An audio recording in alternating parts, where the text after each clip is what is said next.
આજે આ ઘેડ બચાવો પદયાત્રા છેલ્લા 14 દિવસથી પ્રવીણભાઈ રામના નેતૃત્વમાં ચાલી રહી છે. એનું આજે સમાપનનો દિવસ છે અને સમાપનના પ્રસંગમાં આપણને સૌને માર્ગદર્શન આપવા, પ્રોત્સાહન આપવા, આપણો જુસ્સો વધારવા માટે વિશેષ ઉપસ્થિત છે એવા સાંસદ સભ્ય શ્રી સંજયસિંહજીનું હું ગુજરાતની ધરતી પર સ્વાગત કરું છું.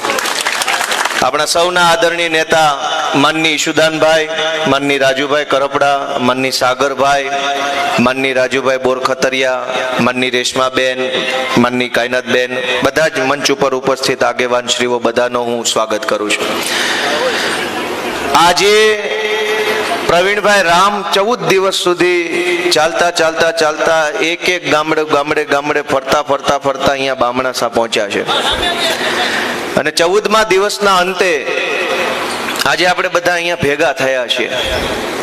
આ 14 દિવસ દરમિયાન અનેક તકલીફો આવી, સભાઓ ન થાય એવા પ્રયત્નો ભાજપના માણસો અને કોંગ્રેસના માણસોએ કર્યા, સભાને ડિસ્ટર્બ કરવાની કોશિશો કરી, અનેક પ્રકારના ષડયંત્ર, કાવા દાવા બધું જ કર્યા પછી પણ જેના હૈયે ખેડૂતનું હિત હોય, જેની દાનત હારી હોય, એનો રથ તો રામ હાકે અને એનો રથ રામ ઠેકાણે પોગાડે.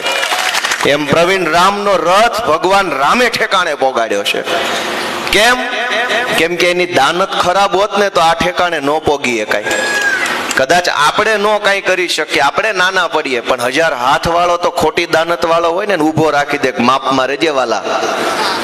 પણ પ્રવીણભાઈ રામ પહેલા દિવસે મને મળ્યા, મને પાક્કું યાદ છે, એમણે કીધું કે ઘેડના પ્રશ્ન બાબતે ગોપાલભાઈ પદયાત્રા કરવાનું આયોજન વિચાર્યું છે, તમે એમાં હાજરી આપશો? આવી મારીને એની વાત થયેલી ત્યારે એમણે મને કીધેલું કે અંદાજે 10 દિવસનું આયોજન છે. મેં કીધું પ્રવીણભાઈ હું તો આવીશ જ, તે આપણી વાત છે, આપણા વિસ્તારની વાત છે, તમે અમારા આગેવાન છો, તમે જે કરશો એમાં આવશું, પણ 10 ને બદલે 5 દી વધારો તો. એટલે એને કીધું કે તો હું 15 દિવસની પદયાત્રા કરીશ. આ વાત પાક્કી છે, માતાજીના સ્થાનકમાં ઉભા રહીને બોલીએ છીએ.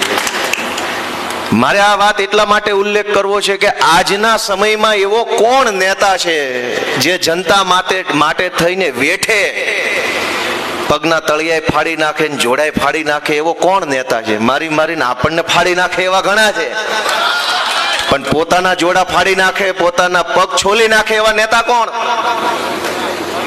પ્રવીણ રામ છે, ઈશુદાન ગઢવી છે, રાજુભાઈ કરપડા છે, કે જે સમાજ માટે, જનતા માટે લડાઈ લડે છે. આજ જનતાને દબાવવા વાળા તો અનેક નેતાઓ છે, જનતાની આંખમાં ધૂળ નાખવા વાળા અનેક નેતાઓ છે, ખેડૂત કરીને ચિત્ર વિચિત્ર ફાળિયા પહેરીને રખડવા વાળા ઘણાય છે, પણ ખરેખર ખેડૂત માટે લડવા વાળા કેટલા છે? અને અમારા તો જન્મ પહેલા એ બધા નેતા જ હતા ને. આજ અમને સવાલ પૂછે છે એનો ક્યાં ના છે? ગુજરાતની રાજનીતિનો ઇતિહાસ છે. અમારી હમણાં બધાએ સોશિયલ મીડિયામાં ને ટીવીમાં ને બધાને આમાં તો વકરો થતો હોય એટલે ઘણા એવું કરતા હોય, પણ ખૂબ એમ કે ભાઈ ગોપાલ ઇટાલિયા અસહિષ્ણુ થઈ ગયા, આવું નો હાલે ને એને સવાલ પૂછે તો વિનમ્રતા જવાબ દેવો જોઈએ ને આમ ને તેમ ને એવો દેકારો કર્યો છે કે જાણે કઈક નાનું મરણ થઈ ગયું હોય. મારે એમને કહેવું છે કે ગુજરાતની રાજનીતિના ઇતિહાસમાં પ્રશ્ન પૂછવા વાળાને માયક હોપવાનું કામ જ અમે ચાલુ કર્યું છે. કોની સભામાં ઉભા થઈને માઇક આપે છે? અમારી દરેક સભામાં માઇક આપે છે. મોટા ભાઈ માઇક વગર બોલવાનું નથી, બાપુજીના હામ છે, જો એમના બોલો. દીધું કે ન દીધું માઇક? દરેક સભામાં માઇક આપ્યું. અમે જો માઇક ન આપ્યું તો હું બોલ્યો મોબાઈલના રેકોર્ડિંગમાં આવવાનું હતું? અમે તો સાંભળવા વાળા માણસો છીએ, માઇકમાં સાંભળવા વાળા માણસો છે. પણ મારો પ્રશ્ન એ છે કે અમારો જન્મ થયો, મારો પ્રવીણ રામનો, ઈ પહેલાથી જે નેતા હતા ને ઈના ઈ જ અત્યારે નેતા છે. અમારા જન્મ પહેલાનો પ્રશ્ન અમે આ વિધાનસભા સુધી પહોંચ્યા ત્યાં સુધી તમારથી નથી નિકાલ થયો. તો હવે અમને સવાલ પૂછવાને બદલે કઈક ગમે એ રસ્તો કરો, નીકળો અહીંથી, અમારો વારો આવવા દો એટલે તરત અમે કરવા માંડીએ કામ જે ચાલુ છે એ. અમારા જે હું 35 વર્ષનો છું, આજથી 35 વર્ષ પહેલા વિધાનસભાના વિપક્ષના નેતા કોણ હતા?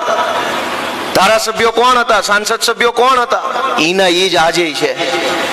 એના એ 35 વર્ષથી નેતા છે, અહીંયા 35 વર્ષથી પાણી ભરાય છે અને બધું એમનું એમ છે. નવું શું થયું તો કે નવું પ્રવીણ રામ જેવું નેતૃત્વ આપણને મળ્યું, રાજુભાઈ કરપડા જેવું નેતૃત્વ મળ્યું.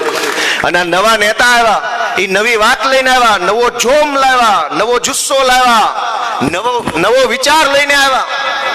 એ વાતનું પેટમાં તેલ રેડાય છે બધાને. આ ક્યાંથી આવ્યા? ઓહો, બધું રાગે પડી ગયું હતું ભાજપનું કોંગ્રેસનું. 60 ની યોજનામાં 60% ભાજપના 40 કોંગ્રેસના. ઓહો ઓહો હતું. એમાં પ્રવીણ રામ ને રાજુ કરપડા ને ઈશુદાન ને ક્યાંથી આવ્યા? એ વાતનો એમને હરાવો જાય છે. તમે વિચાર કરો, ગુજરાતના ખેડૂતો વિચારે અમે શું લઈ લીધું, ગુજરાતમાં શું લઈ લીધું, અમે શું ખાઈ ગયા, કઈ યોજનામાં ભ્રષ્ટાચાર કર્યો, કોનું ગળું દબાવ્યું, કોની જમીન પચાવી લીધી, કયું ગૌચર દબાવ્યું, ક્યાંથી રેતી કાઢી, ક્યાંથી કોલસો ઉપાડ્યો. અમે તો ગુજરાતની ગેરકાયદેસર કામોની લિસ્ટમાં જેટલા કામ આવતા ને એમાંથી એક પણ કામ જેણે ન કર્યું હોય ને એવા ધોળા બાચકા જેવા માણસો અહીં બેઠા છે. અમે કુજળા માણસો છીએ. અમે કોઈ એવું ખોટું કામ નથી કર્યું. ભાજપ વાળા ને કોંગ્રેસ વાળા બે ભેગા મળીને અમારા ટાંટિયા ખેંચવા પડે, છતાંય હું કામ ખેંચે છે. 60 ની યોજના ઉઘાડી પડી રહી છે. કે આ પ્રવીણભાઈ બોલે, પેલું કયું ગામ હતું પ્રવીણભાઈ? ટાયર ટીંગાણા, માધડી. ટાયરે ટીંગાઈને માણસો નદીઓ. કેવડો વિકાસ ગુજરાતનો. આ વિકાસ પ્રવીણભાઈ રામે આખા ગુજરાતને બતાવ્યો ને એમાં એના પેટમાં તેલ રેડાય છે કે પ્રવીણભાઈએ વિકાસ બતાવી છે નો દીધો, અને હંગરીને રાખવાનો હતો. હું વિધાનસભામાં ગયો તો ન્યાનો વિકાસ મેં બધાને બતાવ્યો. ત્યાં એકનો એક પ્રશ્ન 40 વખત પૂછે છે. જોયો કે ન જોયો તમે બધાએ? પ્રવીણભાઈએ ટાયર વાળો વિકાસ બતાવ્યો, મેં પ્રશ્ન વાળો. જેટલું 40 વર્ષથી હંગરીને રાખ્યું છે ને એ અમે ખુલ્લું પાડ્યું ને, એ વાતનો એને છે ને પેટમાં તેલ રેડાય છે. અમે આજ ગેડનો પ્રશ્ન લઈને પ્રવીણભાઈ રામના નેતૃત્વમાં નીકળ્યા. પ્રવીણભાઈ ગામડે જઈને પોતે જોયું, નજરે જોયું ખેતરમાં કેવી રીતે પાણી આવે તો કેવી પરિસ્થિતિ થાય છે. ધોવાઈ જાય છે, ખેતરોનો પટ ધોવાઈ જાય છે, શેઢા ધોવાઈ જાય છે. કોઈ ખેતરોમાં પાણી ભર્યું રહે છે, ચોમાસામાં વાવેતર નથી થતું. કોઈ ખેતરોમાં તો એટલું ભર્યું રહે છે કે શિયાળામાં ચણાઈ નથી થતા. આ બધી પરિસ્થિતિ જેણે નજરે જોઈ, એ નજરે જોયેલી પરિસ્થિતિ અમારા માધ્યમથી આમ આદમી પાર્ટીમાં ધારાસભ્યો છે. આજે કાલે 2 દિવસ 5 દિવસ પછી વિધાનસભામાં પહોંચશે, ગુજરાતના બીજા છેડા સુધી ઘેડનો પ્રશ્ન પહોંચાડશે. આ પ્લેટફોર્મ એક બની રહ્યું છે. એ વાતમાં કેટલાક હવનમાં હાડકા નાખે છે. આજે મારે તમને વિનંતી કરવી છે કે નિર્ણય તમારા હાથમાં છે. અમે તો સંઘર્ષ કરીએ છીએ 10 વર્ષથી. પ્રવીણભાઈ રામ તો મારા કરતા પહેલા 2015 થી સંઘર્ષના રસ્તામાં હતા. એ વખતે ઇકોઝોનની લડાઈ ચલાવતા હતા, જ્યારે અમને કોઈને કાંઈ ખબર નહોતી. ત્યારના લડાઈ લડે છે. ઈશુદાનભાઈ ખેડૂતો માટે વર્ષોથી અવાજ ઉઠાવે છે. અમે બધા રાજકારણમાં આવ્યા શું કામ? હવના ધંધામાં સેટ હતા, વ્યવસ્થિત જિંદગી હતી, વ્યવસ્થિત નોકરી હતી, વ્યવસ્થિત કમાણી હતી, અને કોઈ જવાબદારી કાંઈ એવડી મોટી અમારા માથે નહોતી. છતાંય અમે બધાય એક પીડા લઈને રાજકારણના રસ્તે આવ્યા છીએ કે આપણા ગુજરાતનું, આપણા ગામડાનું, આપણા ખેડૂતોનું, આપણા છોકરાઓનું ઘણું અન્યાય થઈ રહ્યો છે. એમની હારે ઘણું ખોટું થઈ રહ્યું છે. કોઈ લડવા વાળું નથી. કોંગ્રેસ વાળાને વિપક્ષની જવાબદારી આખા ગુજરાતે વર્ષો સુધી સોંપી, પણ હું કામ કર્યું એની મારે કઈ અહીંયા ચર્ચા નથી કરવી.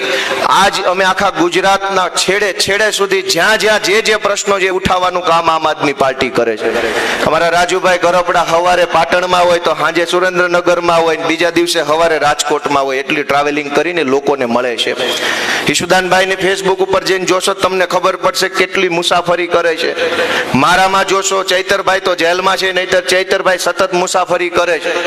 તમે વિચારો કે ગુજરાતના 30 વર્ષના ઇતિહાસમાં કયા નેતાએ આટલી બધી ગાડીઓ ફેરવીને આટલા બધા માણસને મળીને ગામડે જઈને લોકોને બળ આપવાનું, હિંમત આપવાનું કામ કર્યું છે? મારી વાત સાચી છે કે ખોટી? કોઈ નેતાએ આટલી મુસાફરી કરીને જનતા વચ્ચે રહેવાનું કામ નથી કર્યું. આ પહેલી લાઈનમાં બેઠેલી ટીમ છે કે જે છેલ્લા 4-5 વર્ષથી સતત લોકો વચ્ચે રહી લોકોને હિંમત આપવાનું, બળ આપવાનું, લોકોને જગાડવાનું, લોકોને ખભો આપવાનું, આશ્વાસન આપવાનું કામ કરી રહી છે. અને ત્યારે અમે એવી આશા રાખીએ છીએ કે તમારા આશીર્વાદ અમને મળે. આજ સાગરભાઈએ જેમ કીધું એમ કે ખાલી એક પ્રશ્ન હોય જીવનમાં તો કોઈ પ્રશ્ન નથી. ખાલી પાણી ભરાવાનો જ પ્રશ્ન જો ઘેડમાં હોય તો પછી બીજો કોઈ પ્રશ્ન નથી. એક પ્રશ્ન હશે તો ખેડૂતો મોટા મનના હોય છે. 100 પ્રશ્ન આપણા જીવનમાં છે. ટેકાના ભાવમાં મગફળી વાવી, હમણાં જો રાજુભાઈ બેસીને વાત કરતો હતો કે સેટેલાઇટમાં ફોટો નથી આવતો, એ તો નાનો પ્રશ્ન છે. સૌથી મોટો પ્રશ્ન એ છે કે ટેકાના આજથી 15-20 વર્ષ કરતા પાછળ જાઓ ત્યારે મોટા ભાગની માંડવી બજારમાં વેચાઈ જતી હતી ને ખેડૂતને 2 પૈસા વધે ઈ ભાવે જતી હતી. વાત સાચી છે ખોટી? આજ ફરજિયાત ટેકામાં આપો તો જ 2 પૈસા વધે એવું થઈ ગયું છે. ટેકા સિવાય તો માર્કેટમાં માલ જાય એમ જ નથી. હાથે કરીને મોટા મોટા માફિયાઓ અને સરકારના માણસોનું સેટિંગ છે કે પહેલા તમારો માલ માર્કેટમાં વેચાઈ જાય થોડો થોડો, પછી મોડી ખરીદી ચાલુ કરે, જેથી કરીને ઓલા ખાતા બધા જ મોટા મોટા વેપારીઓએ 5-5 હજાર ખાતા ખોટા નાખેલા છે. ખોટા ખાતા 5-5 હજારનું રજીસ્ટ્રેશન ભાજપના માણસોએ કરાવી નાખ્યું હોય. અલગ અલગ હજારો લોકોની જમીનોનું મગફળીમાં રજીસ્ટ્રેશન કરાવી નાખે. એના ફોટા સેટેલાઇટમાં નથી આવતા. ખોટી હાથબારું જમા કરાવી દીધી છે. હું સાચું બોલું છું ખોટું હોય એવું કયો ભાઈ? સાચી વાત છે ખોટી? ભાજપના નેતા 1 નહીં 2 નહીં 5000 હાથબારો રજીસ્ટ્રેશન કરાવી નાખે છે. તમારા ખેતરમાં આજે માંડવી ઉભી હોય સેટેલાઇટમાં નથી આવતી. ઓલા 5000 ખોટી હાથબારોનું રજીસ્ટ્રેશન કરાવ્યું એ કયા સેટેલાઇટમાં ફોટા પાડો છો કે ધારો એવું ઉગેલું દેખાય છે? દોસ્તો, એક પ્રશ્ન હોય તો કોઈ પ્રશ્ન નથી. હું તમને વિનંતી કરવા આવ્યો છું. અનેક પ્રશ્ન છે. દવાના પ્રશ્ન, ખાતરના પ્રશ્ન, બિયારણના પ્રશ્ન, ટેકાના પ્રશ્ન, રજીસ્ટ્રેશનનો પ્રશ્ન, સેટેલાઇટથી સર્વેનો પ્રશ્ન. અને રાજુભાઈ એમાંય ખેલ જો કે સરકાર એમ જ ઈચ્છે છે કે આપણે નવરા ન રહેવા જોઈએ. ટેકાના ભાવમાં રજીસ્ટ્રેશન કરાવવા જઈએ ત્યારે પાણી પત્રક માગે તલાટી મંત્રીનું. પાણી પત્રક એટલે એમ કે તમે તમારા ખેતરમાં શું વાવ્યું છે એ તલાટી લખીને આપશે કે ગોપાલભાઈના ખેતરમાં મગફળી. તલાટીએ લખીને આપ્યું એ કેમેરામાં નથી આવતું તો તમે તલાટી, તમારો કેમેરો ને તલાટી બે અંદર સમજી લો ને આમાં હાસો કોણ છે. એમ તો અમારે 2 માંથી એક કામ જ થાય. તલાટી લખીને આપ્યું એ કેમેરા નથી દેખાતું, કેમેરામાં જે આવે છે એ તલાટી નથી દેખાતું. આપણે શું કરવાનું? દોસ્તો, હું તમને વિનંતી કરવા માટે આવ્યો છું કે જેટલું આપણે સહન કરી ચૂક્યા છીએ ગુજરાતમાં, એટલું સહન કરવાની આપણે જરૂર નથી. ઘણું સહન કરીને આપણે બેઠા છીએ. હવે આપણને સમય મળ્યો છે, નેતૃત્વ મળ્યું છે, પાર્ટી મળી છે, સમય આવ્યો છે. આ સમયનો ઉપયોગ કરી અને ગુજરાતના ખેડૂતો આવનારી તમામ ચૂંટણીની અંદર જાગૃત બને એવી અમારી વિનંતી 2 હાથ જોડીને કરીએ છીએ. મિત્રો, તમે બધા જાગશો, ખેડૂતો જાગશે તો ગુજરાતભરમાં ઘણું સારું થશે. મોટી મોટી યોજના, હજારો આંકડા, હજારો લાખો રૂપિયાના, પણ આ તળિયા સુધી એક પાવલી પહોંચતી નથી. વિસાવદરની જનતાના આશીર્વાદથી હું વિધાનસભા પહોંચ્યો. 3 દિવસનું સત્ર ગયું હમણાં. મેં પોતે નરી આંખે જોયું. એવડા મોટા મોટા આંકડા ને આવે છે. 2000 કરોડ, 5000 કરોડ, 28000 કરોડ, 500 કરોડની યોજના, 280 કરોડની યોજના. નાની કોઈ વાત જ નથી. એવડા મોટા મોટા આંકડા ને આ બોલે છે. એમાંથી પાવલી જો બામણાસા ઘેડ સુધી પોકતી હોય તો ભગવાન એને સુખી રાખે. જો વાત સાચી હોય તો કરોડો અબજોના આંકડાઓ બોલાય છે. અહીં પાવલી આવતી નથી.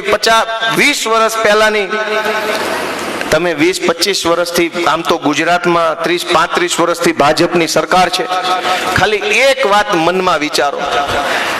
આજથી 20 વર્ષ પહેલા આપણા બધામાંથી મોટા ભાગના લોકોએ જ્યારે ભાજપને મત આપવાનું શરૂ કર્યું કે હવે પછી ભાજપ ભાજપ ભાજપ, ઈ 20 વર્ષ પહેલા તમે જે ભાજપના નેતાને પહેલી વાર મત આપ્યો, ઈ નેતાને એના છોકરા ક્યાં છે, અને 20 વર્ષ પછી તમે ને તમારા છોકરા ક્યાં છે, એટલું જોઈ લેવાનું તો વિકાસ કોનો થયો ની ખબર પડી જાય. તમે જેને મત આપ્યો એના છોકરા ક્યાં, તમારા છોકરા ક્યાં, આટલું વિચારશો તો આઈડિયા આવશે કે વિકાસ કોનો થયો, 2 નંબરિયાઓનો થયો કે પરસેવો પાડનારાનો થયો. મિત્રો, અમે તમને વિનંતી કરવા આવ્યા છીએ. આજે જાજુ બોલવાનો મારો વિષય નથી. પ્રવીણભાઈ, રામ, ઈશુદાનભાઈ, બધા આપણા ધુરંધર માણસો બેઠા છે, ત્યારે મારી એટલી જ વિનંતી છે કે અમે છોકરાઓ બહુ મોટી લડાઈ લડી રહ્યા છે. નાના માણસોએ થઈને બહુ મોટી હિંમત ભરી લીધી છે. અમે મોટી બાત ભરી લીધી છે. અમારી ઉંમર શું છે?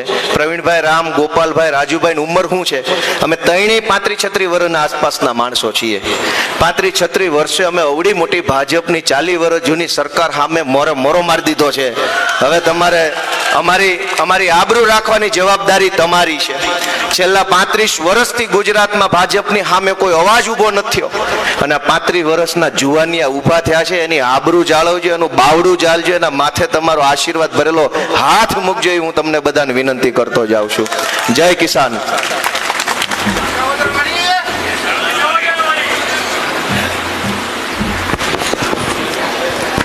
ગોપાલભાઈએ ખૂબ સરસ વાત કરી અને આવનારા સમયની અંદર આપણે આજે પ્રશ્નથી પીડાઈ રહ્યા છે એની ખૂબ વિસ્તૃત ચર્ચાઓ કરી.